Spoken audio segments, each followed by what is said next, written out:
Brandon Thurston from Wrestlenomics is up next, and we're going to follow Brandon with John Pollock from Post Wrestling.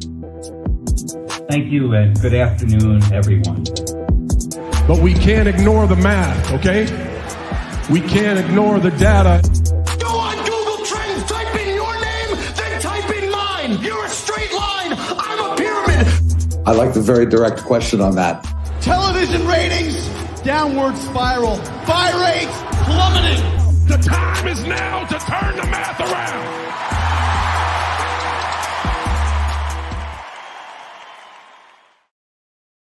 We are live. It is John Pollock and Brandon Thurston who is joining us from the Super Bowl contending home of the Buffalo Bills, who have made it one step closer. I'm sure that Bills Nation is in full effect, victorious over the Pittsburgh Steelers, a rare Monday late afternoon game that you were privy to.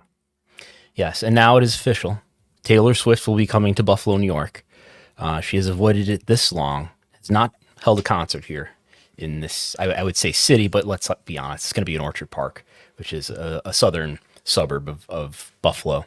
But a very Buffalo time is still underway, as you know, the game was postponed, but even worse weather, I would say, is hitting now, at least where I am. Wow. So Taylor Swift has never done a show in Buffalo. Is there... I mean, I don't want to pat ourselves on the back that I think we're getting 6 Taylor Swift shows here in Toronto later this year, but a very hot ticket in town, I understand. Yes, well, Buffalo is a city very much in decline, and Toronto still has lots of people in the area, so I think that's why you're getting it. Well, hey, we're not going to win the Super Bowl this year. I can predict that. Are you on the bandwagon? Is this the time where you start to think, man, what if? Could the Bills do it?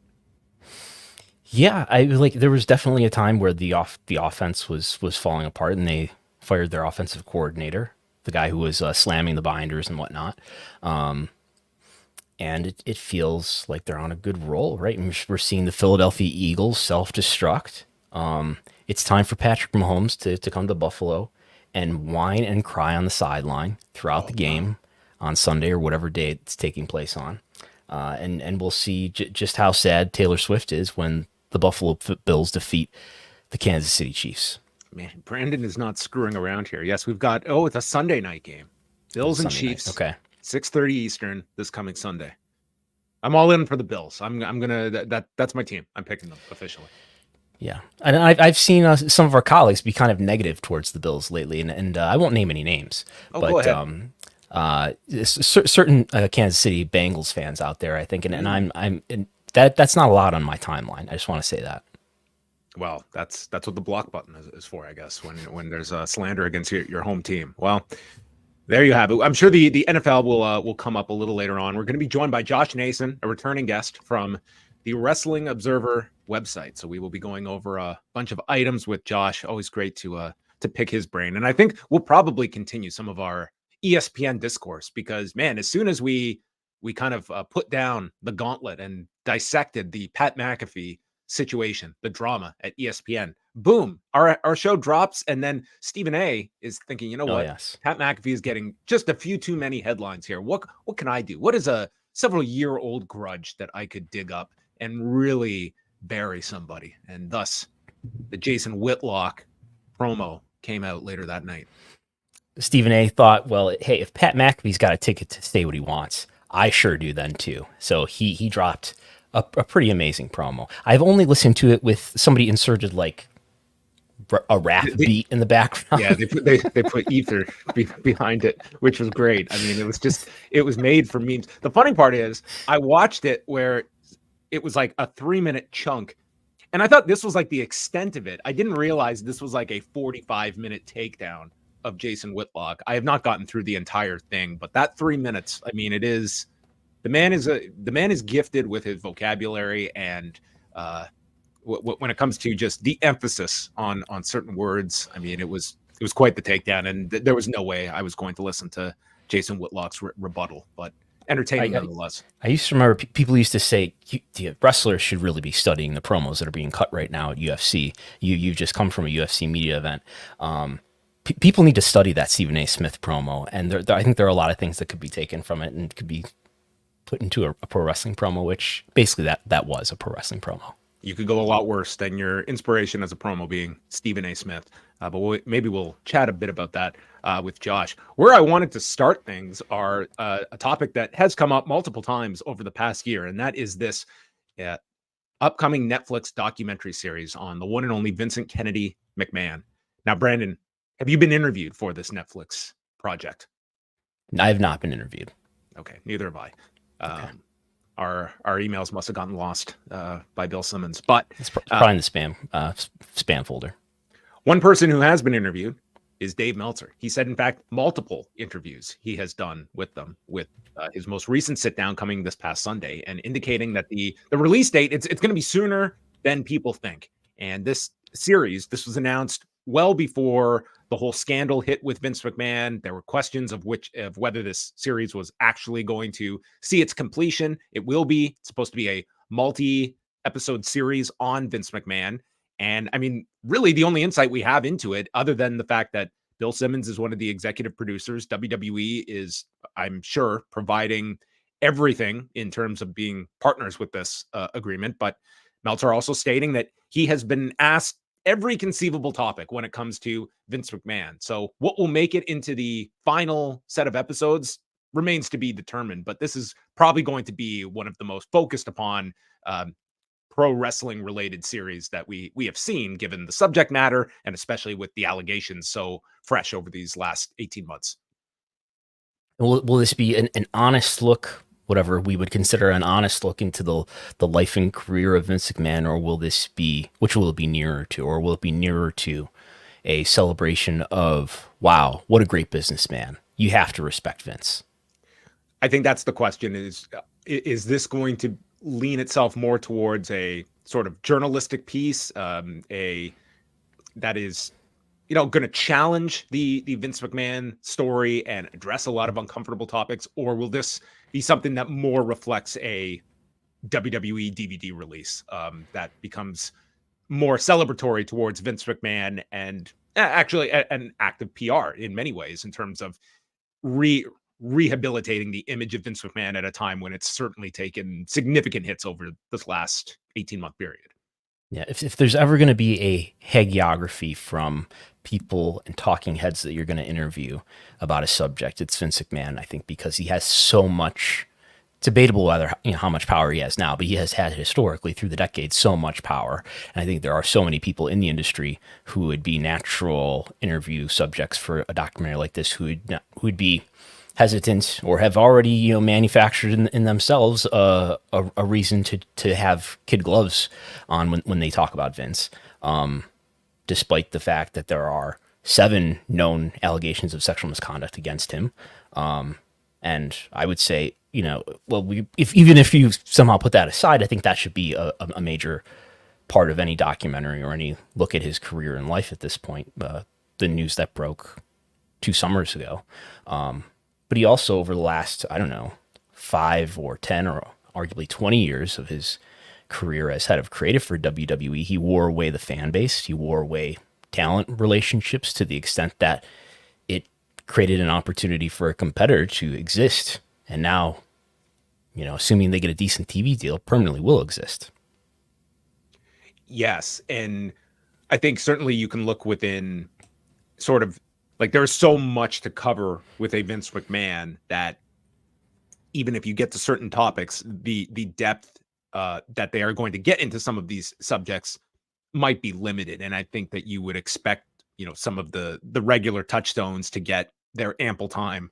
Montreal, the Monday Night War, the creation of WrestleMania, all these things are going to have plenty of time dedicated to them. And when it comes to the allegations, I don't think you can do this without addressing it, but to what depth they go into, I wouldn't be going into it all that optimistic beyond, and certainly you are not going to get anyone within kind of the pro wrestling side of things that have worked with Vince McMahon, past or present, that are going to say anything, I think, of consequence towards a Vince McMahon and his character. Yeah, we don't know how many parts it'll be. I believe it was disclosed when this was announced. In fact, it was announced on a W earnings call a number of years ago now by Nick Khan. I think it's going to be a multi-part documentary. We don't know how many parts, obviously. It's a Bill Simmons piece, so you could see it going either way or somewhere in the middle. Bill Simmons, he was not going to weigh in on the Stephen A. Smith or any of the controversies at ESPN recently. He's had his own issues exiting ESPN, didn't he? Actually took some shots at, like, indirect shots at Pat McAfee. Did you hear about this? On his show, he started doing an impression of Pat McAfee and just kind of like tongue in cheek, like mocking his kind of style. And it was more interesting to see that, because I think people would look at Bill Simmons and Pat McAfee as kind of, certainly Bill Simmons is going to be most compared to a Pat McAfee in terms of someone that was an outspoken personality while in the ESPN ecosystem. And yeah, I don't know what their personal relationship is, but it was interesting to hear. So he left ESPN in a sort of embattled way, didn't he? Bill Simmons did. He had a lot of battles he fought at ESPN. He was critical of Roger Goodell at one point. That's right.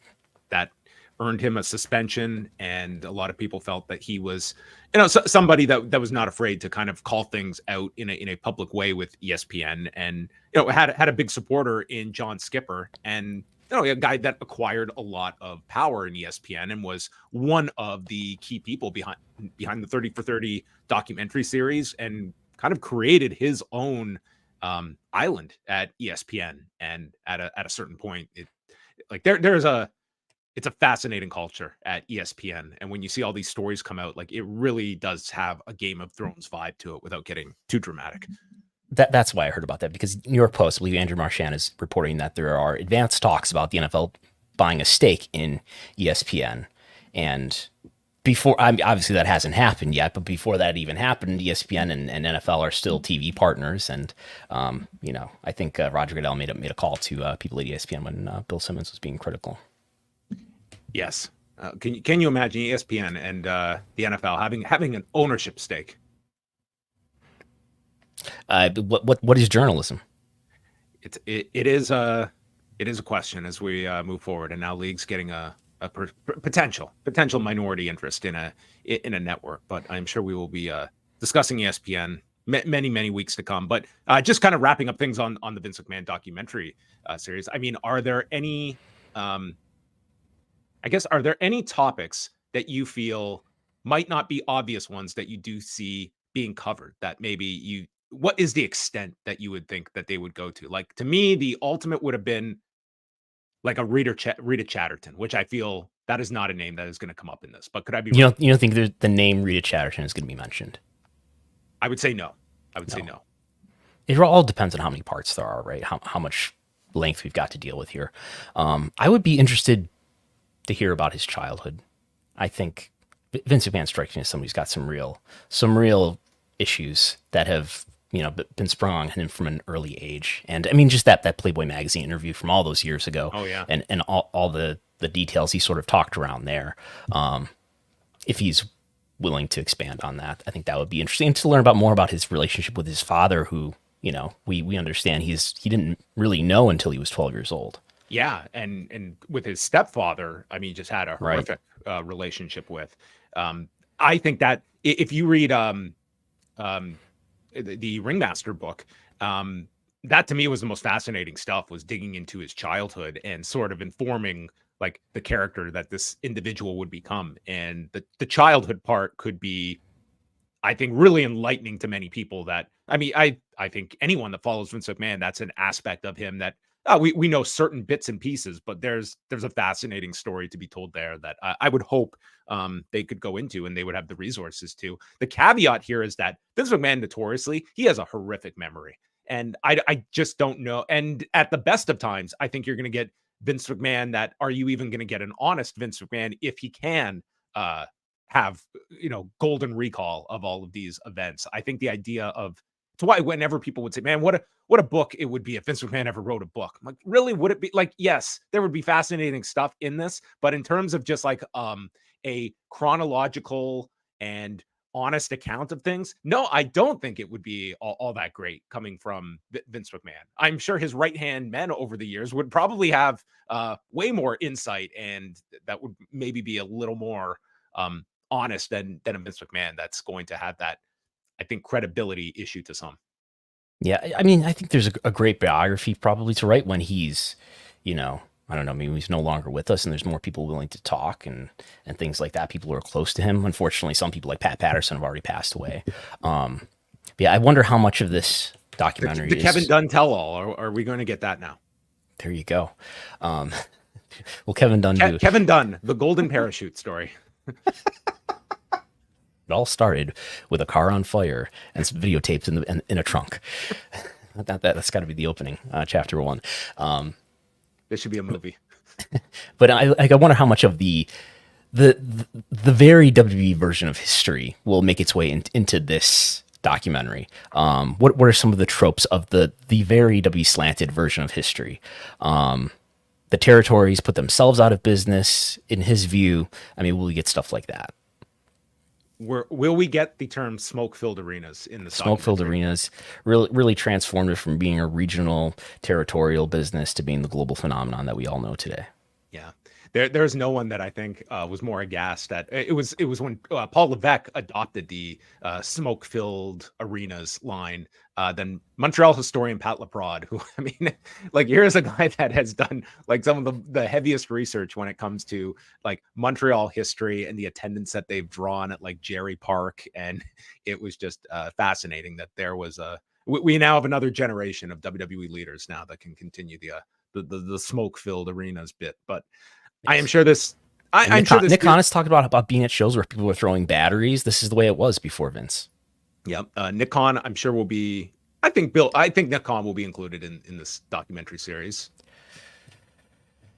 Probably not much. I could see him definitely being involved.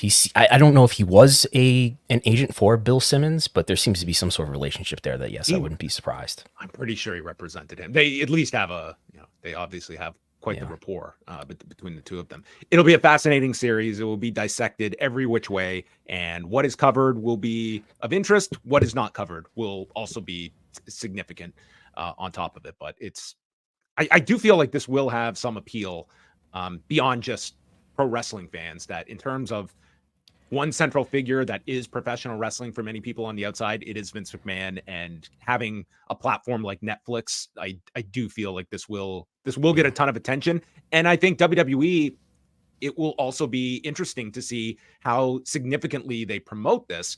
I think they will, because I feel like it is safe to go back in the water when it comes to heavy promotion of Vince McMahon. And this will be the series that I do feel they will he will no longer be this like figure we don't speak of anymore. It'll be fine to like, here is the godfather of WWE, and present him in like sort of this emeritus role now in WWE. Like, here's the man that created this entire thing. And promote this documentary on TV. You mean like on Raw and SmackDown? They'll be talking about how I think they will give this the full promotional push. I don't know how much media Vince does to promote this. I don't think he's doing an Undertaker media tour, but I could see maybe some select outlets for Vince to promote. He would be welcome here for a talk. Oh, he would be more than welcome to come on Pollock and Thurston. I would be more than happy to. As is Kevin Dunn, as is George Barrios, Michelle Wilson. All open doors here at Pollock and Thurston. So anyway, that is what's going on in the world of Netflix documentaries. Let's chat about a couple other topics before we bring Josh in here. Where do you want to go to next, Brandon? It was an interesting week when it came to pro wrestling news. Speaking of streaming, do you want to talk about Peacock? I mean, Netflix, by the way, I was just thinking while you were talking, if we looked at the real numbers, we know how many homes the major cable networks are in, which is at this point like 70 million US homes. There's just about 70 million US Netflix subscribers. Now, that doesn't take into consideration password sharing that may be happening between between single user accounts. I would venture to guess that Netflix is in more homes than any cable network at this point, and that trend is only going to continue to go in those directions.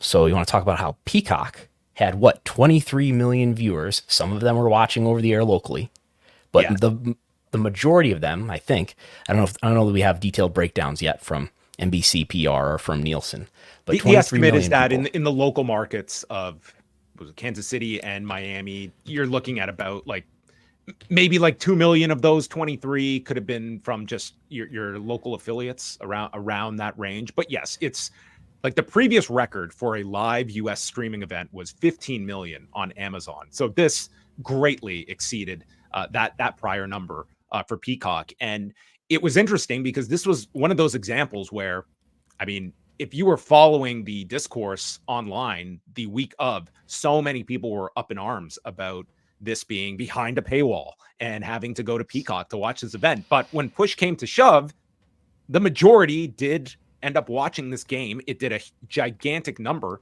And in this copycat industry, you are only going to see further examples of this. The difference being this is the NFL. Not everyone is going to have the same muscle of an NFL wildcard game. But I think this is the most success Peacock has experienced in its 3 years of existence. Yeah, and just to put that in some perspective, so that was the Saturday night game, the Chiefs and who the Chiefs Dolphins on Peacock. The only way to watch it was Peacock, except for in your local market, you could have watched it on a local affiliate. But so then the Sunday night game, Sunday is probably a better time slot than a Saturday. I'd want to look at last year's Saturday night wildcard game, but the Sunday night game between the Packers and the Cowboys, 40 million viewers as the Cowboys self-destructed against the Packers. I believe the Packers being the first ever 7 seed to win a playoff game in this new 7-seeded playoff format. I'll take your word for it. So almost doubling the viewership, probably a better time slot, but to give it some context here. So not a huge audience, but still that's the most streamed event in U.S. history in terms of a live event. And most importantly, what does this have to do with wrestling? Peacock, as of last we knew, which was in Q3, Comcast reported that they had 28 million subscribers. It's been growing steadily for what that's worth. Still a very unprofitable business, but cable's in decline, so they got to do something. 28 million subscribers. We'll see what they tell us. I mean, by the next quarter report, which should be coming up fairly soon for Q4. I imagine they'll give you some information that is after this game because it's the far bigger number than whatever would have been on December 31st. That's going to mean more reach, more possible viewers for World Wrestling Entertainment Premium Live events, including the Royal Rumble, which did have an ad. I imagine you weren't watching in Canada, the Peacock broadcast. I was. There was at least one Royal Rumble ad during this NFL game that I saw with my own eyeballs. So as we've seen, PLE after PLE, Nick Khan will say on those earnings calls, Money in the Bank, Payback, whatever the name of the show is. This was the most watched show of this name, and they'll give a percentage. Never will you get a viewership number. Oh no, but you will be told this was 20%, 40%, whatever it is, more highly viewed than the one on the record before it. So I imagine Royal Rumble is going to easily break that record because you've got an increasing reach here it's sort of just the inverse of how we always talk about how TV ratings are down. Well, there's a headwind here because of the decline of cable. In the opposite direction, when it comes to streaming viewership, there's a tailwind pushing it up because the reach is increasing over time. That this platform is in more and more people's homes, and more people got practice logging in at least on Saturday night. So it should help. At least for one PLE, and I would think it's going to help the service for who knows how long. I mean, there's going to be a lot of people who will cancel right away. There's going to be some people who will keep it and continue paying the $6, whatever it is per month, and that's going to continue to help the viewership for those events. I think it's going to be a sizable bump for the Royal Rumble, that it coincides with a time when this is probably going to be a bigger Rumble than several past years, I would say, like in quite a while. And you just add the fact, like, would you be surprised if Peacock has hit from this past weekend hitting like 40 million? Is that too high of a number? You think of like what they could be as high as? This viewership number was not bigger than the number that we knew. It was 20 million viewers, 23 million viewers. We know they already had 28 million subscribers. That's a good question. I think, I don't know, 35, I wouldn't be surprised by. Something beyond 35, I guess, just to pick a number, would be a little bit over my expectations. What do you think? So, Yeah, I'm thinking it's in like that 35 to 40 million window. And I think guaranteed, like there's a sizable percentage that are, you will get your people that were adamant about just watching this game and immediately getting rid of it. And then you'll also have sort of that middle that are intending to delete this, but they're going to keep it for your 30 days or whatever your subscription is. And of that percentage, you're going to have people that will keep Peacock that you hopefully reel them in. The problem is like you have something with the NFL that brings in all these people. Like, what is there for people to stay on board with? It's not like you have another playoff game coming up soon. You're bringing in one specific audience for the NFL. Is their library enticing enough that it's going to keep people beyond that specific reason they signed up for this? And they're pushing. Look, there's college basketball on here. The Olympics in Paris are coming up. According to my notes here, according to this chart that I put together, I don't know how long ago, sometime in the last year or so, the viewership for Royal Rumble last year, 2023, I believe was about, so this is unique accounts watching at least some part live plus same day, 2 million, which is pretty, I mean, think about what Raw does on cable on USA Network. Raw is doing like 1.5 million, right? So 2 million accounts. I suppose if we were to convert that like to the way that Nielsen counts average minute viewership, you've got an average of more than one person watching per account. And the year before that looks like 1.3 million. And way back in the 2020 Royal Rumble, this is just before the pandemic, just before touring stopped, 900,000. Not sure if that's just US or what that is. But anyway, that's a benchmark, 2 million. So whatever they say the percentage increases, we can do the math on Royal Rumble 2024. And so you thought that algebra would be useless and you'd never have any use for algebra when they were teaching you that in school. But there we go. We'll be able to figure it out. If they say it's up by 30%, 50%, whatever it might be, it's just probably multiply it by 2 million and you've got it. Well, let's bring another voice into the conversation. Our algebra expert representing WrestlingObserver.com, a returning champion here on Pollock and Thurston. He is Josh Nason. Hello, Josh. Hello, Josh. Guys, we can't ignore the math, okay? We can't ignore the data. Thank you. The time is now to turn the math around. And I'm glad you have me back. Glad to people everywhere are memorizing the lyrics. Thank you. That's awesome. I didn't go into the TV ratings, downward spiral, buy rates plummeting. I could do the whole thing. I like the very direct question on that, the whole thing, but glad to be back. You know, what has become a fun byproduct of that intro is now when there is some kind of business related line in a promo, such as Jeff Hardy citing the demos last week on Rampage, they are now sent to me. So if we ever have to redo the intro, I now have material that's just on standby. And Jeff Hardy mentioning the demo numbers last Friday, that would certainly make the cut. So kind of like, what's a band? Fall Out Boy redid We Didn't Start the Fire. You know, they redid that or did an updated version. Kind of like having like updated versions every year or so. That'd be a good thing. Yeah, we will see. The conference calls are always the endless bucket of inspiration for future talks. We'll see on the TKO side though, as Brandon and I know, you know as well. That first TKO one was boring, very boring. So hopefully the second one will be a lot better for sure. Yeah, Nick Khan not being on these calls, that would be an unfortunate loss of this TKO merger. But just circling back to our conversation, number one, did you watch the Peacock exclusive game on last Saturday? And do you have any thoughts just in terms of like, is there a trickle down effect with the Rumble right around the corner and this being just a gigantic week for Peacock and its relevance to the average sports consumer? Sure. Yeah, I watched a little bit of it. I was on one of those things that people call a date. I actually got out on a Saturday night. It was nice. My wife and I get out for a bit, but we picked up my daughter from my father-in-law's house or in-law's house, and he was watching the game. He's 82, and he was able to figure out how to get to Peacock without asking me at all. Usually I'm the tech guru in the family and all that. So it was pretty impressive there. You know, I think there can be some trickle down. I didn't see enough of the game to know. Was there a lot of Rumble plugs at all?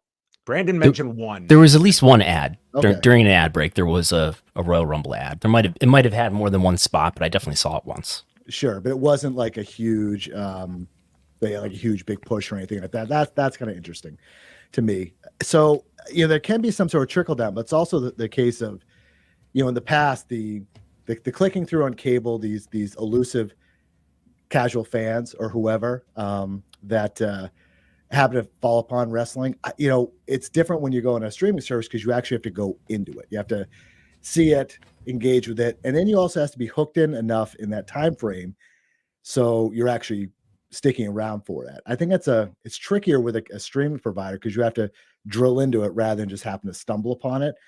I mean, there could be some sort of trickle down. I don't, but the fact they didn't make a big push of it, according to what Brandon was saying, I don't know. I think it's going to do great. And you guys are pointing out some numbers beforehand.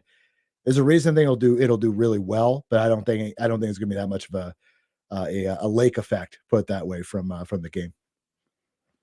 So when you're looking at sort of just the landscape as it is, we got the recent predictions for the media landscape this year. We got John Orand and Lightshed providing their insight about Raw. What is Josh Nason's official prediction for this year? Is there anyone that kind of is sort of becoming the clear front runner in your mind that makes sense, or do you think it's still a toss up of sort of these leading contenders that have been mentioned multiple times?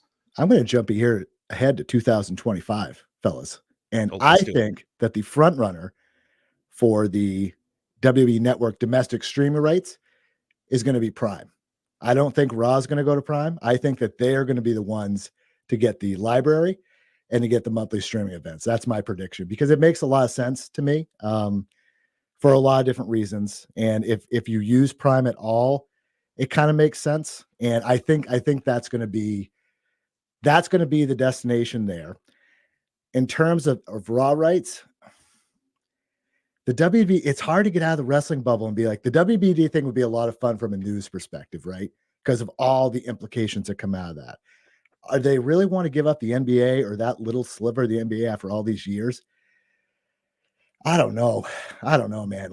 That's a hard thing to walk away from because then you have to wait another 5 years, assuming that's what the NBA rights deal is. You have to wait all that time to actually get back in there. I don't see them doing it. I could see it being kind of a boring story and the Raw end up going back to NBC Universal, or it could go to in FX. I'm going to go with the incumbent. I'm just going to say that NBC Universal gets Raw back and that the AEW sticks around WBD.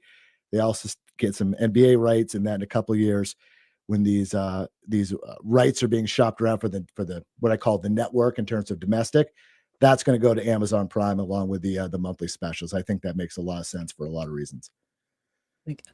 How do you think about wrestling going to streaming when, I mean, obviously the BPLEs are already on streaming, but the notion of whether Raw or I guess SmackDown already has a future home in USA Network, but if Raw were to go to Prime or to any other streamer, I guess Prime would be the easiest argument because it's in so many homes, because so many people have it, maybe not necessarily to use the Prime Video service, but because of the shipping discount.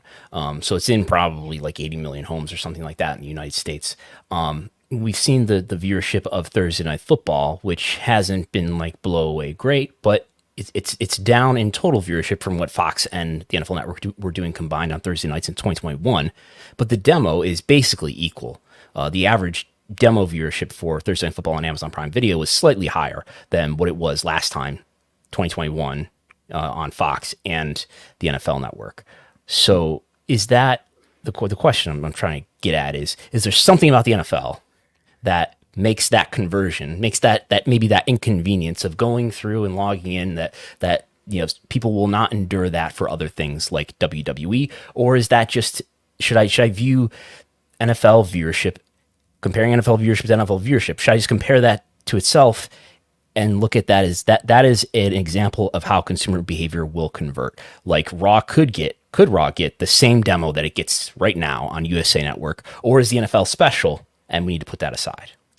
Well, so what's important to WWE, right? What do they want? And we've been told forever. Smiles on faces. Yeah. Yes. Young viewers, right? And what better way to shed old people and people you don't want than to actually go and go to a platform in which it typically favors the young, so to speak, right? They're able to figure these things out and all that stuff. But what is WWE looking for? Looking for exposure. So they with the NBC Universal deal, they have exposure on the network with the streaming specials. They have exposure on USA, which reaches, millions and millions of homes.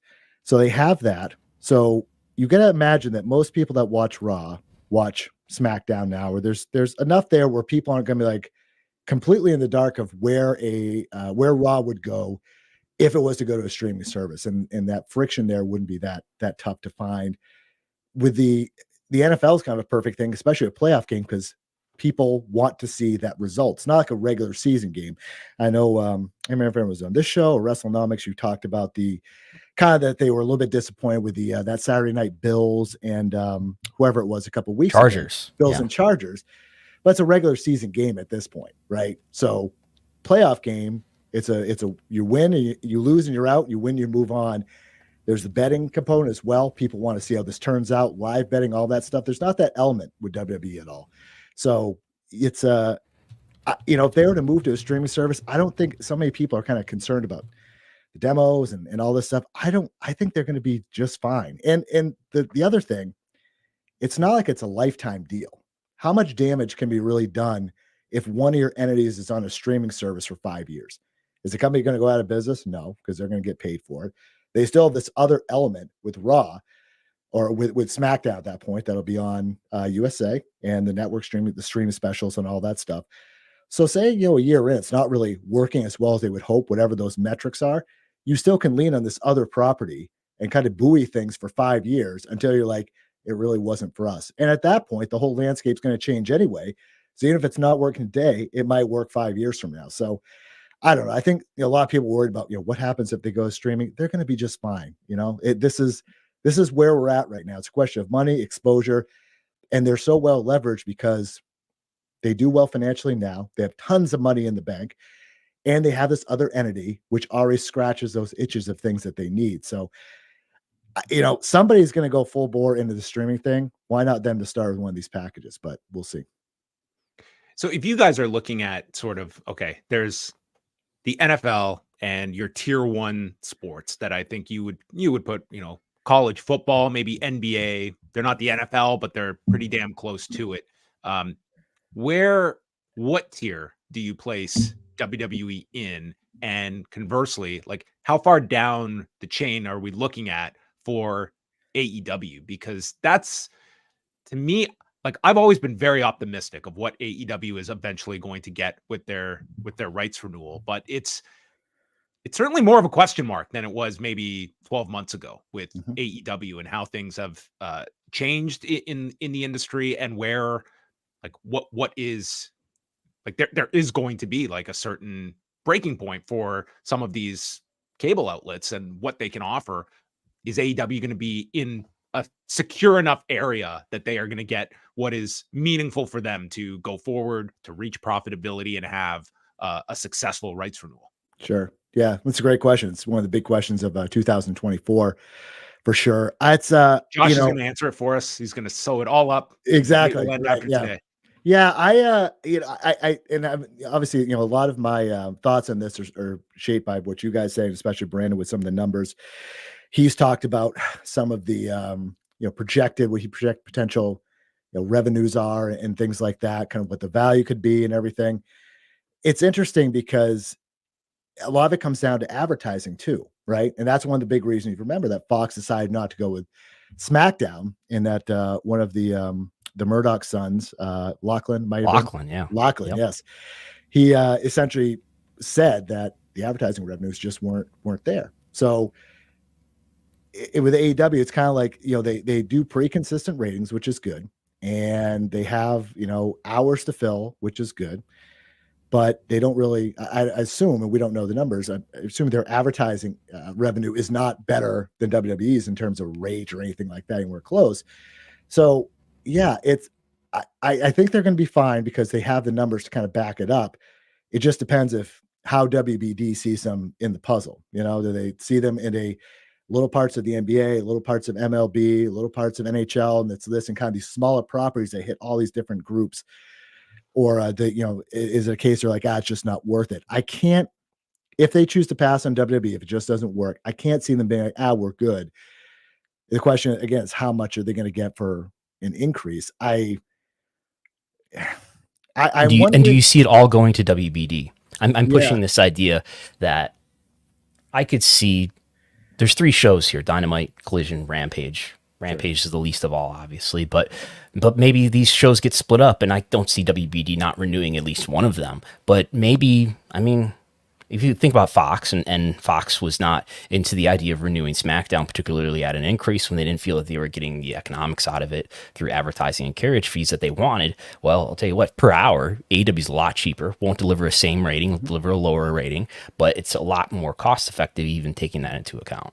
Yeah. Well, what's the benefit of having multiple partners? You have multiple relationships you build, not just with the decision maker, but all the decision makers around that. And then they go to other networks and you start to kind of build these relationships. But yeah, to that point, they shouldn't just have everything in one bucket, because right now that's not the trend in sports. Even the NFL has multiple partners, because you never know when you're going to need to kind of go to a relationship and leverage that in some way. Even for a powerhouse like the NFL, they should be looking at these different outlets and saying, okay, leadership could change in WBD in 5 years when this deal is up. Say they resign.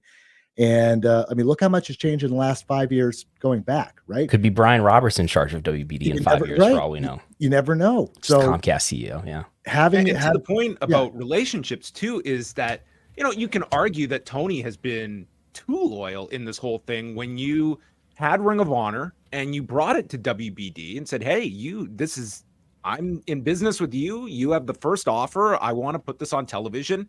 They say no, thank you. And if the CW is knocking on your door, yes, I'm taking that meeting and I'm beginning that relationship. Now we fast forward, didn't go that direction, and you're probably boxed out now with the NXT deal. That's one less suitor for your programming. And like, I don't know how many offers are going to be on the table for AEW programming that is not Dynamite. CW is going to be one of them, and that, in theory, unless CW still has an appetite for pro wrestling, is one less at the table. Yeah, that was very interesting comment that Tony Khan made. Was he wanted to hold this back as like a card, as like he has an ace in the hole. I don't know. I just don't see Ring of Honor as that ace in the hole. I think your main product is your ace. That's what you're trying to build. I don't see Ring of Honor as the asset that he seems to think that it is, or else WBD would have taken it and put it on one of their 3 billion channels that they own. Why didn't they do that? And CW was interested. Like, I don't know how profitable a deal it would have been, but it would have been something. It was like they wanted to talk with them, not vice versa. Yeah. I think Ring of Honor is a rebranded AEW Dark with a great backlog of B-roll in the form of their tape library, which I don't see having a lot of value to a modern streaming service, but it's a nice historical library with a lot of tape from talent who are with you now. Mm-hmm. But when you have, I mean, look how tough it is for us to keep up with watching AEW when there's a Ring of Honor show and a pay-per-view in the same week, right? I mean, that's hours upon hours. And I think that's even tough for the hardest of hardcore fans to keep up with. So that was kind of one thing when Ring of Honor came on board. It just, how is this all going to work? There's only so much time that people have to spend in their days and their weeks. And you keep adding more and more and more. I mean, look at this past Saturday night. That didn't have any Ring of Honor on it. And that was still very hard to keep up with. There is going to be a breaking point at some point. I don't know what it's going to be, but it's trying to make things different and interesting can be tough, especially when you have one guy running both organizations. You just wait, Josh. We're going to get weekly Battle of the Belts. Okay. Yeah, 3 hour Dynamite, maybe. Yeah. The 3 hour Dynamite. I mentioned it last time I was here. I definitely think that's a thing for sure. I think more. So I think that just the fact that there isn't an AEW deal yet makes me lean more towards believing the idea that the AEW TV shows could be split up between WBD and another partner. I think, yes, we're all waiting for NBA rights to be done now, but the fact that there is no deal done now and we've got less than a year done on the deal, I don't know if it's December 31st, 2024 or September 30th. In any case, we're under a year now. And if you look at the history of WWE's deals and how those cycles went, the last 2 cycles where they had a deal done 18 months in advance, and we're under 12 at this point. But to add to like the trying to assess the value of what WWE's TV rights are, if you look at what the NXT got, and NXT is a show that's improved its ratings in the last year, pretty dramatically. Nonetheless, it's getting close to what Dynamite is doing. It's not there, but it is really improved its ratings, especially with the demo younger audience. It got looks like about a $25 million a year deal for those 2 hours a week. And if you break that down by viewer hour, and I will try to show this on the screen. I feel like this is something I'm not gonna be able to explain. You're just gonna have to trust me here. The cost per viewer hour for all of AEW's content is about 43 cents per hour based on the viewership that they deliver. And if you look at NXT, under their new deal, going from 15 million a year to 25 million a year, they're already at 34 cents per view hour, which is under what AEW is currently. So you could look at that, and if that were the only thing you were looking at, you'd be like, how can I justify? I mean, look at what other similar properties are getting here. If I was David Zaslav trying to make a conservative buy case, why should I pay much more than what I'm already paying you? Because look at what NXT got. That's defined what the going rate is for wrestling content that's doing pretty comparable viewership to what you're doing. And especially if you're roping in the Collision and the Rampage, which deliver lower ratings than Dynamite, why should I pay you more than the 43 cents per viewer hour that I'm already paying you? And I guess the argument that AEW will have to make is that, no, you should really pay us closer to what SmackDown is getting, closer to whatever Raw, which is already at $1 per viewer hour, is getting. Yeah, that's when you mentioned this a few weeks ago, or maybe this is last month. Time just is a flat circle when it comes to wrestling news. That is I think, a hugely underreported, underappreciated part of this whole thing is that NXT deal getting done and financials attached to it. And you have the numbers right here. NXT got a new TV deal. Here's why that's bad news for AEW. Yeah. And not like the company's going to go bad, but in terms of like, people think, oh, it's going to go up 2x or something like that. I mean, to your point, that's a thing that they can point to and be like, look at this. Right. And that's a huge, that could be, it's such a fascinating thing to see where this turns out. I'm also interested in this. When does their exclusive negotiating window end?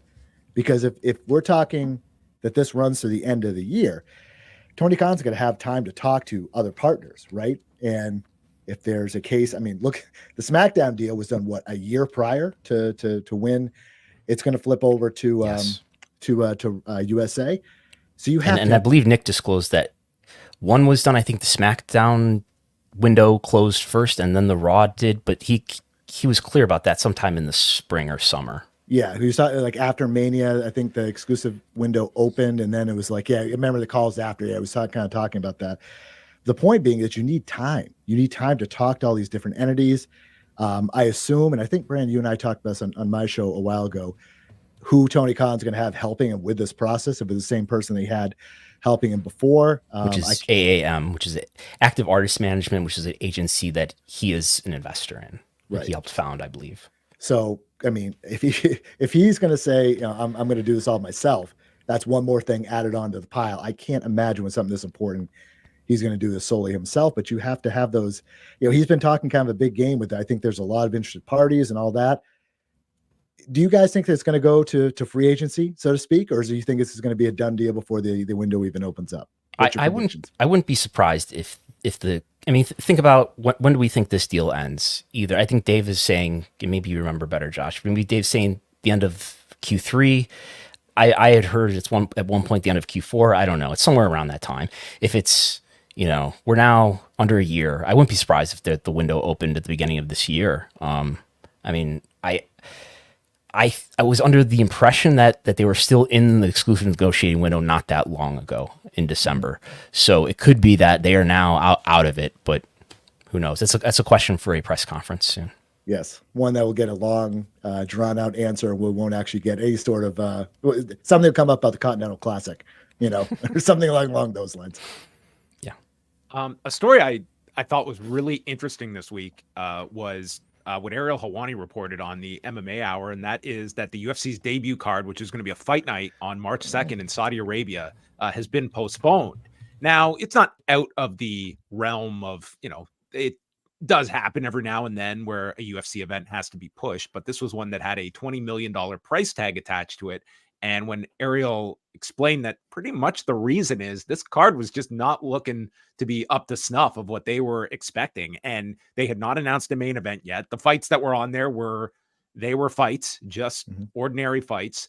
And it does show that, yes, this is not just this unlimited ATM of a country that is going to spend money for entertainment and sports, there are some like objectives that they want out of these cards, whether it be publicity, whether it buzz, none of which this card was at least having at the time that we're talking about this. So it just becomes interesting that here is, so the first time we've seen like some pushback here to like, all right, build us a better card and then come back to cash this $20 million check. They're the embodiment of fans that complained when the UFC calendar started going like increasing, or like, what is this card? What is this card? What is this main event? We were powerless to do anything against it. Who knew the Saudi Arabian government was going to be the embodiment of the feelings that we had? But yeah, I mean, I almost said good on them, but Saudi Arabian government, but like good on them for, I mean, they're right. They're paying this money. And I wonder to an extent, we look at how well the WWE PLEs in Saudi Arabia improved and kind of really became part of canon, like they became more important over the past few years. Cause look, I mean, they're spending a ton of money on those and they want those to have importance and feel relevant to the storylines and kind of how things work. But yeah, you're right. It's not an endless ATM. There's expectations for that money. So I'm glad they pushed back on that because they're saying what a lot of other people don't. And Dana White actually in the company got put in their place. They had to move a show.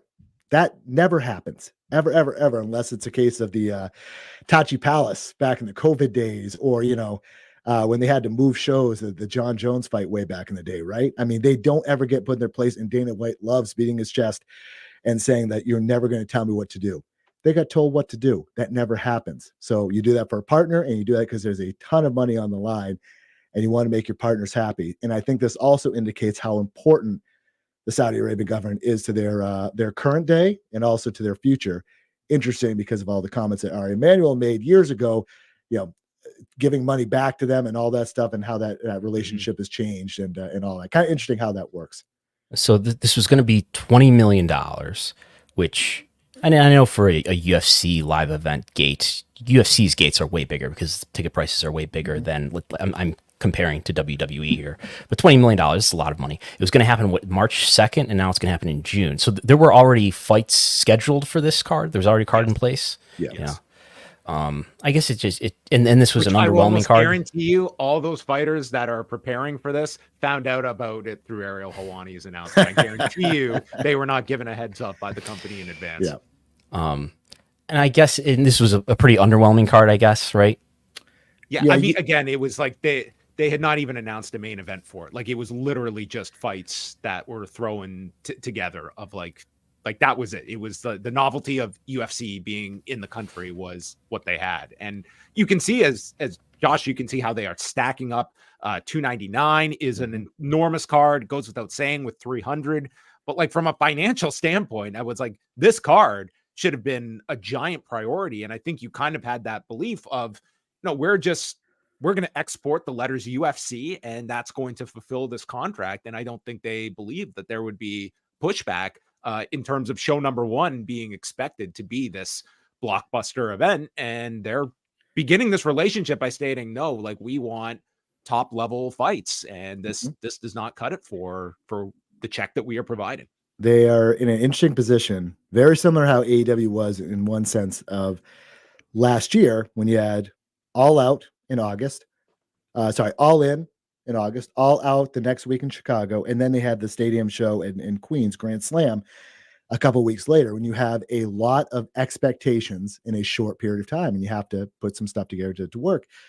You talk about $299. A lot of people seem to think that $299 is a better card than $300. There's a huge expectation for UFC 300. I think when the Conor McGregor Michael Chandler fight did not get scheduled for that show, there was I had this kind of feeling like, all right, interesting. Because you think 300, you think big. And I know Ariel's talked to us before that people are kind of getting their expectations a little bit too high, that the show is going to be good, but it's not going to it's not going to have that same feeling like UFC 100 or UFC 200, where just it felt like, the sports world kind of turned their eyes to that event. And it made it kind of like, this is what the UFC is all about.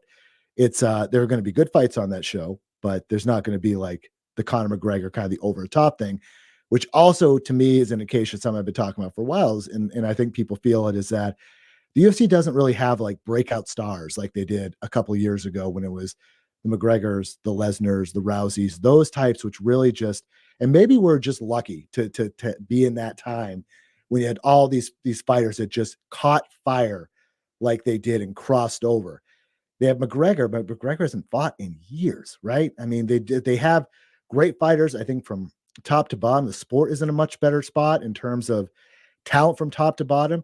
But in terms of crossover stars, they have great fighters, but I don't feel that there's not that crossover. I think Israel Adesanya is the closest thing, but he hasn't like fully kind of made it, in terms of recognizability with the general sports fan, like an Anderson Silva, GSP, a Lesnar, the McGregors, those types have. And so, yeah, when you have these Saudi shows, you don't really have a big star you can put on there to kind of buoy it. I can see why they push back, and I can see why people get frustrated, potentially get frustrated with UFC 300. But what Dana White's going to say is never judge a fight card before it actually happens. And he's going to point to all these examples in the past. But as a promoter, and that's what he does.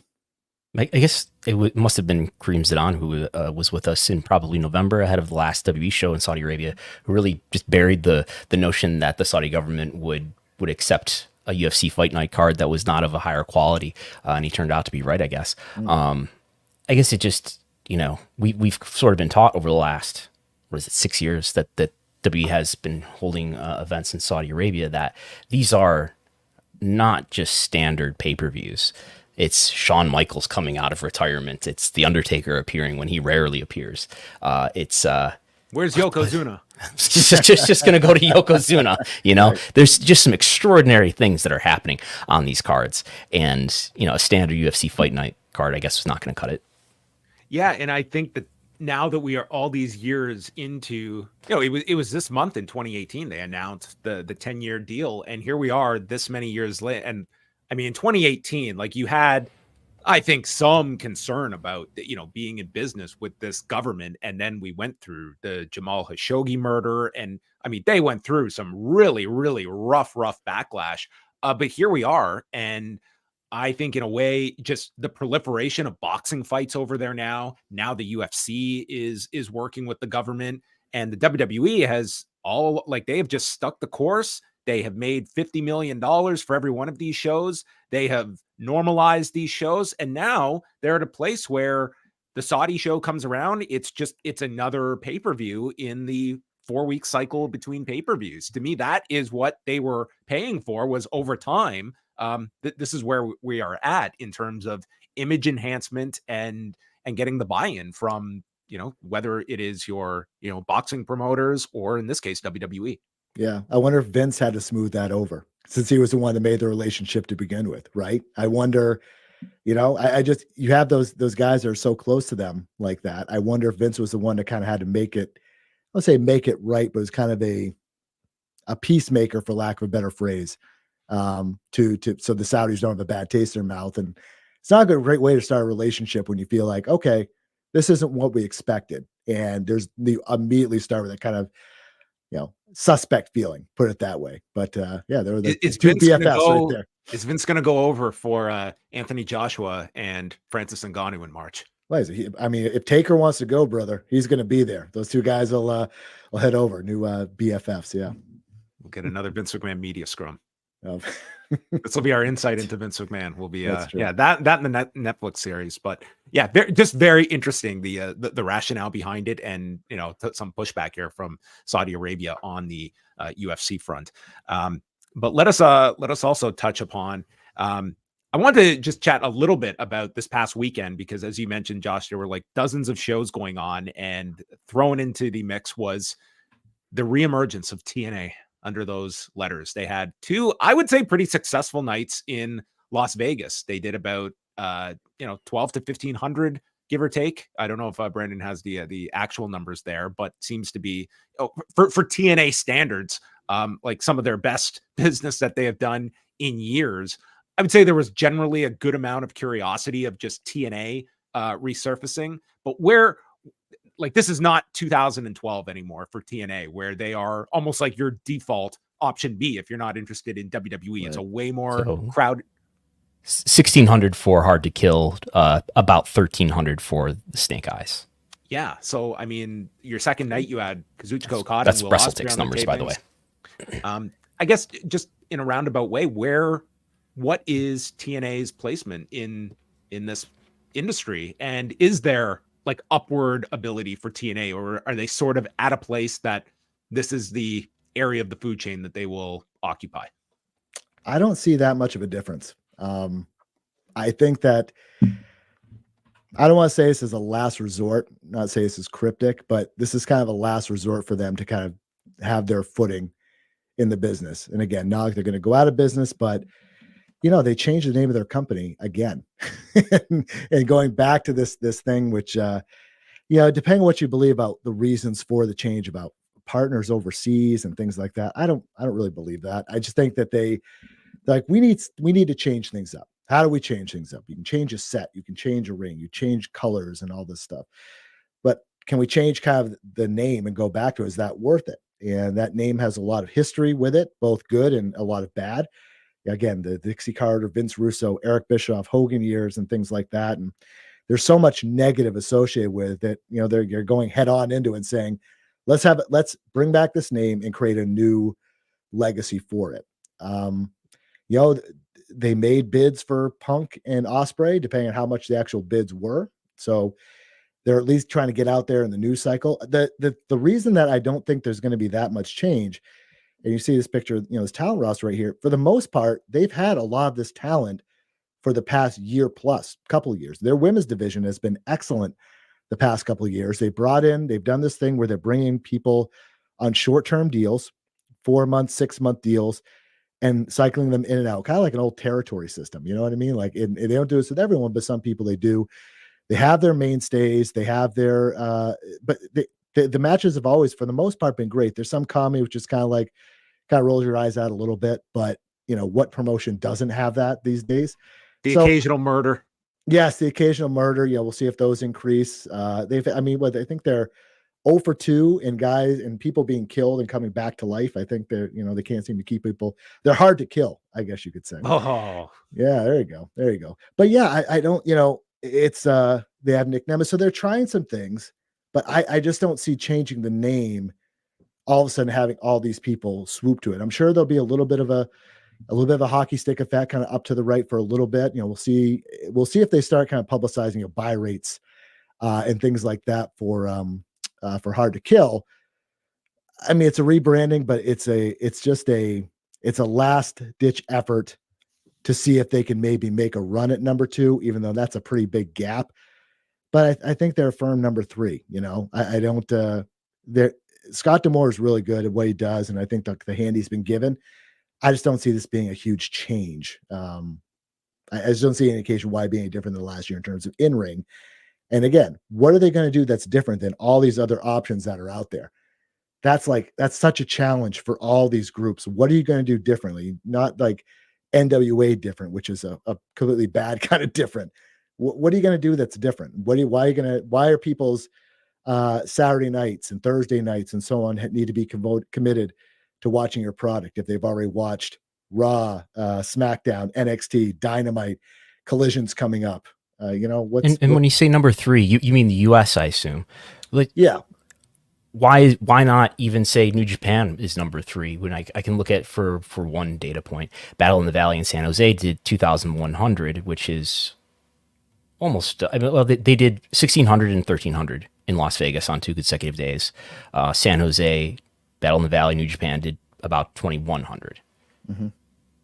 Well, they're both on the same network. Now, Impact is getting higher viewership, but at least in terms of a live event, New Japan, and what did they do prior to that? Long Beach, they did almost 3,000. In Washington, D.C., they did 2,158. Yeah. I mean, Brandon, does New Japan have Johnny Bravo?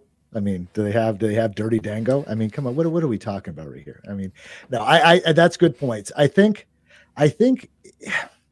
it's the opposite kind of what people kind of classify as like the glory days of TNA. And yes, they had their ups. They certainly did. But I think at a time when they had their largest exposure, it was a lot of stuff that did not ultimately push the brand forward. It turned off a lot of people. And now I think the quality of the show has been as consistent as ever. I think the booking is generally very good, but I just don't know how much of a mass audience is just tuning in for great booking and, good wrestling that I'm getting across the board from everyone at this point. Right. And I'm sure, and you can hear this in a lot of the interviews that these performers and personnel do, that it's sort of like hitting their head against the wall that, man, we've got a great product. We just need more eyes to watch it.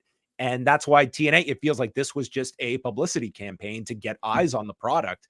And it's just it's just the reality of the situation that, it's not a knock against the product. It's just a reality of like how many fans are out there for non-WWE, non-AEW branded professional wrestling. And TNA is like, it's not the days of being able to get 1 million viewers every week on Spike. Yeah. And that's a great aspect too, is around access. And a lot of care providers don't have access, or it's on a tier we have to pay up for. That's a little bit of an issue there. And to Brandon's point too, like I think it's mostly anecdotal that I don't consider New Japan number 3 and not based on any numbers, which probably in the wrong audience to be actually saying that. But it's just because they don't have like a traditional weekly TV product that you can kind of follow week to week, like you do in some of the traditional domestic companies and things like that. But it's, again, I don't see any difference. This is an interesting year for them. They took a lot of time off. I think almost too much time off between the close of Impact and kind of leading up. It's weird. Like TVs are kind of designed to lead up to a big show, and their TVs were like best ofs and like the best of TNA from the past. And it really wasn't like a huge like up ramp to kind of leading into Hard to Kill. So we'll see what happens. But yeah, I mean, the talent's been there, the action's been there, but until they kind of get on a bigger service, or more people can see them, or they really give a reason for people to see them. They signed a Punk or an Osprey. Punk, obviously more. It would have had to mortgage the whole company probably, but that would have been kind of interesting and kind of that realistically the chance that they would have to make a real big impact. Otherwise, it's a really solid wrestling company, but there's a lot of solid wrestling companies out there, and you got to break through. And before I mislead anyone, let me know if I'm right here. They haven't produced any new TV or aired any new TV since the middle of November. Is that right? So these numbers that I have on the screen here, averaging 78,000 in November, that includes a lot of best of shows and reruns. Yep. Or I don't know if they do reruns, but best of shows, right? Yes. But if you look back, they were doing throughout last year in the spring and summer over 100,000 viewers per episode, which is substantially bigger than what New Japan is doing in the following hour. Yeah. It's interesting depending on, the like you look at that October number. So they announced after Bound for Glory, which I believe was the first week in October. That's when they announced the change to TNA, and that number is not as high as the other numbers. It's kind of interesting, right? You would think like if you had some momentum going, they would have that would kind of have some sort of carryover effect. And to Brandon's point, they did a lot of best ofs and kind of lead-ins for the up through Hard to Kill. But even the rest of November, new content is starting tomorrow night, I think. Yes. Is that right? Yep. They're back at it. Yeah. And tomorrow's interesting because it'll be Osprey versus Josh Alexander. They have the first Nick Nemeth promo. For those people that haven't read the spoilers or even have read the spoilers and want to kind of watch the show, I think tomorrow will be kind of interesting to see what happens with that. But yeah, I don't expect any type of huge difference or anything. Well, we will. How many years do they get out of the TNA branding? When do they move back to Impact? I think they get a good 2 years out of this. I'm old enough to remember when NWA and TNA were the same thing. Yeah. Yes, that's right. That's right. Those weekly pay-per-views, $10. Yeah, from That's right. The Nashville Fairgrounds. Yeah, I think this is it until they fold up shop, which I don't think will ever be. They're hard to kill. They say it themselves. But yeah, I think they're TNA till they die, and I think that's the way it's going to be. Let's wrap up, Brandon. Do you have any of the latest viewership figures? This being a holiday week, we were backlogged with several numbers. I guess did any stand out to you? I guess Battle of the Belts, we did have its lowest 18 to 49 audience ever, despite what I would say was maybe the most one of the most significant matches that they promoted on one of these Battle of the Belts with the street fight with Chris Jericho. But this was a very busy night, wrestling wise and NFL wise too. Yes, it was going against NFL playoff game it was the Peacock game, I guess, that was going against, right? Saturday night. So anyway, which did what we know, 23 million viewers we talked about earlier. 400,000 viewers for Collision, 0.10 in the demo, which was followed by Battle of the Belts doing 351,000 viewers, 0.09 in the demo. And that was, you said this was the lowest demo ever for Collision? For Battle of the Belts. For Battle of the Belts. That's Yes. right. That's right, it was, because I have them all listed here, don't I? Yes, and a 0.09, it has never been lower than that. The total viewership number was lower for the October 2022 Battle of the Belts, which was the fourth one, for whatever that's worth. Man, these Battle of the Belts, they really look at how this thing started. Like, there was so clearly like it's no Ric Flair versus Barry Windham in 1986. Well, they tuned in that January 2022 show. They thought, man, we're going to see Flair Windham all over again. And look at that 0.27 that they did for that first Battle of the Belts. And if I'm not mistaken, that was against an NFL game that night too, because we are in January at that point. But like, it does tell you, like, there was certainly an appetite for these quarterly specials that people quickly, like, look just how quickly those suddenly we're doing a 0.12, a 0.10 for these specials. And so a big reason for that is there's no title changes ever.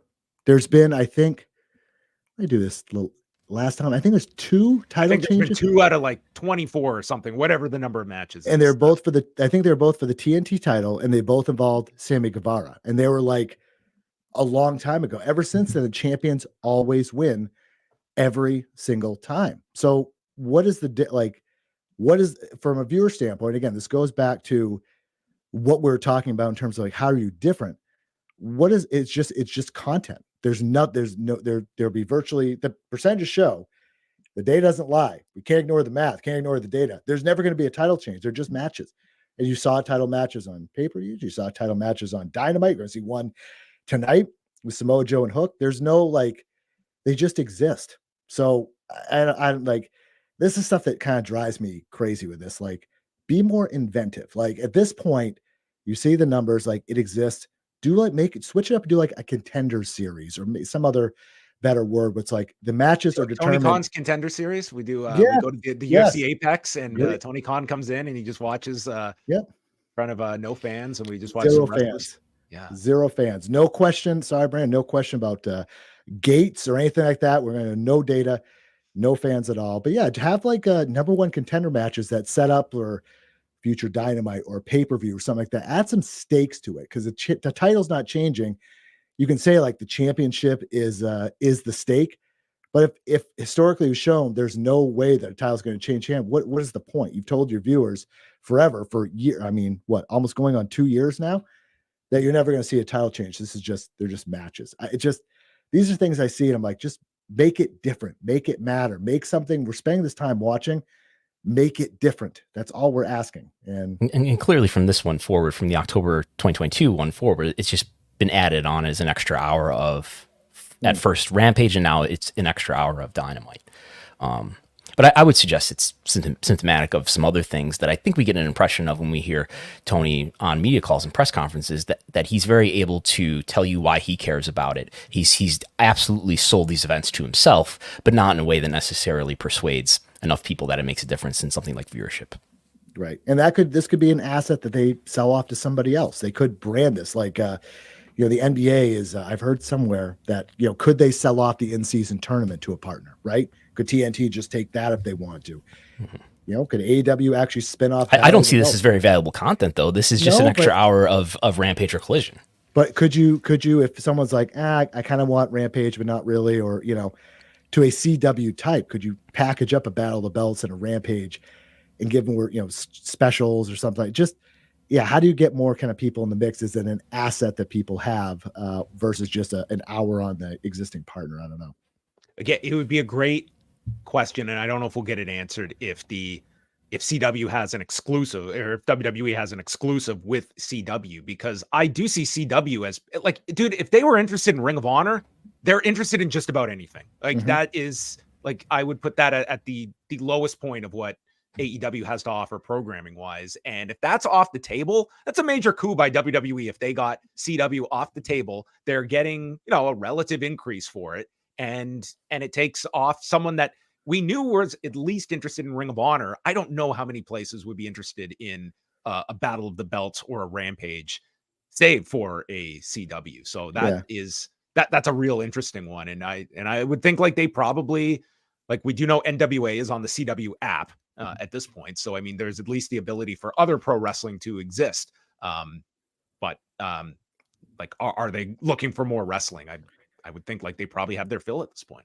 Isn't it crazy that there's been like no announcement about the NWA and CW? I mean, there's a thing out there. They're putting more episodes starting in February, but like, there's almost like they can't even mention it. They just like mention it in passing, like, oh, there's going to be some new episodes on there. But what is the relationship? What is it? Like, there was all this talk about, Billy Corgan, and I'm so conflicted because Smashing Pumpkins are one of my favorite bands of all time, and it's like all this stuff in the wrestling side, it just drives me crazy.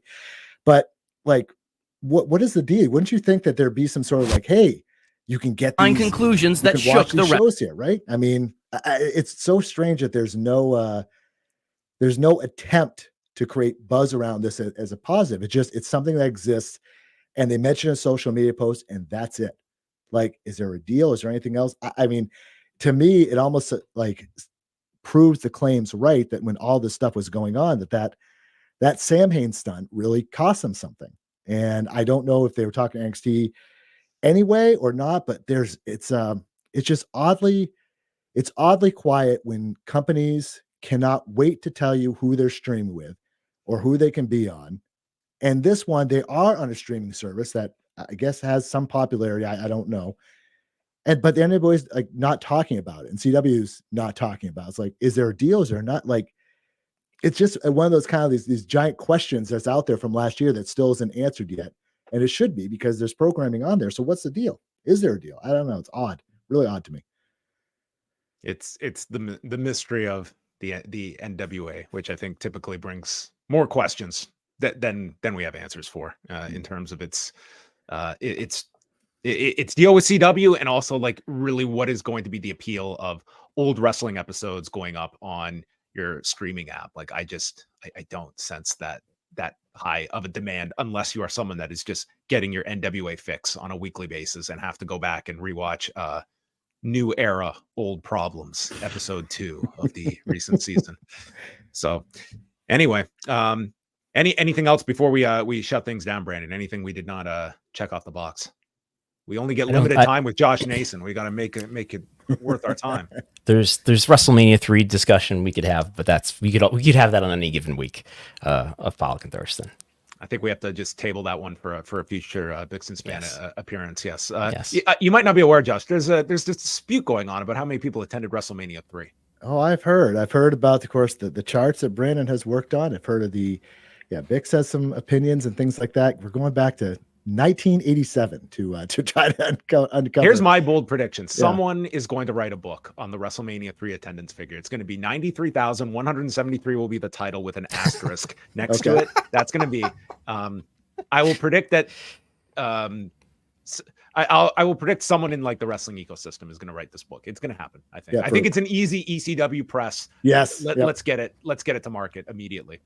Exactly. But Josh, it's always great to catch up with you. Do tell us what is going on in Wrestling Observer Land and everything else that is going on from Josh Nason's Punch Out and everything in between. And who's going to win the Super Bowl and why is it the Buffalo Bills in 2024? Yes, the Buffalo Bills. I do enjoy your both your discussions about the NFL playoffs and the Buffalo Bills and so on, even though you both barely watch football, as you both kind of mentioned. So we were glued. We were glued to Peacock. I crossed the border to go watch the Peacock game. Wow, Canada. Look at you. That's commitment. Yeah, so obviously WrestlingObserver.com, a website listeners have probably heard of before. I'm a contributing editor there. Of course, our great website writers and editors, the team, Joe Courier, Ethan, Ian, and Brian Rose, tremendous team, all of our recappers, all this stuff. I can't put over those guys enough. Of course, Dave Meltzer, Brian Alvarez, and the podcast world and all of our other podcasters. I host a podcast there a couple times a month. Of course, the past couple months have been very busy because I've been doing my pro wrestling year in review series and been going month by month and going into basically everything that happened for, again, every single month has its own unique episode with a unique guest. I also do an MMA year in review series, a 4-parter there. So if people want to kind of go back and look at those and listen to those, they're really, I put a lot of work into them, and I really enjoy they turn out. As you can see there on the screen, if you're watching YouTube, I talked to Fritz von Erich, aka Holt McCallany from the Iron Claw. We had a good discussion. If you scored Fritz von Erich, we would be. That's true. I get more subscribers than Peacock. Yeah, that's right. I'm going to save that. I have to save that one for the Laps fan. I mean, those guys have earned an interview with Fritz, Zombie Fritz. But yeah, Holt and I did a third. I call him Holt because he's my best friend. We did a 30-minute interview. Great guy, just an awesome guy. Talked about all kinds of stuff with him. That interview is also available on YouTube as well. And you can check us out and subscribe. And all my podcasts are free, not behind the paywall, so you can listen to them anytime. Working on getting some maybe some older episodes on Spotify, make it a little bit easier for people to listen to. But that's kind of all the plugs. I'm also going to be on Jason Powell Show, ProWrestling.net. Actually might be out today or tomorrow. We also talk some doing a big media tour, guys. This is great. But it's all the plugs for now, I guess. Yes, we thank your PR team for green lighting the interview here with Josh Nason coming here onto Pollock and Thurston. I'm sure we will check in with you in the near future as always, but always great to catch up with you, Josh, and pick your brain about where is this pro wrestling industry going. Same here, and hopefully next time with better lighting. My lighting in here is awful, so I need to fix it for next time and not have it be like a hostage situation. So I promise by the next time we talk, I'll have some better lighting and hopefully stuff that does not make me blind, but we'll see. Yeah, you got to do what you got to do these days. All right. You look fine. I will be back tonight with Wei Ting. We've got Rewinded Dynamite coming your way. And then we are going to be back on Thursday at postwrestlingcafe.com with a special edition of Talk, where, get this, Wei and I, we're going to talk. That is the whole concept. So check that out on Thursday. And then this Sunday, patreon.com/Wrestlenomics to catch Brandon. Is this a solo effort on Sunday? Will we have extra voices? What are we expecting on Sunday? Planning to be a solo effort. Yes, and there are TV ratings review reports, the Collision report, the quarter hours for Collision and Battle of the Belts are there. I hope to have Raw ratings soon as well. All right, we will see how Raw fared against the NFL game, the Iowa caucus, and the Emmy Awards. Even that, I mean, slipping into the pro wrestling audience with the acceptance speech. I didn't have Kota Ibushi being name dropped in an Emmy acceptance speech. And Matt Cardona.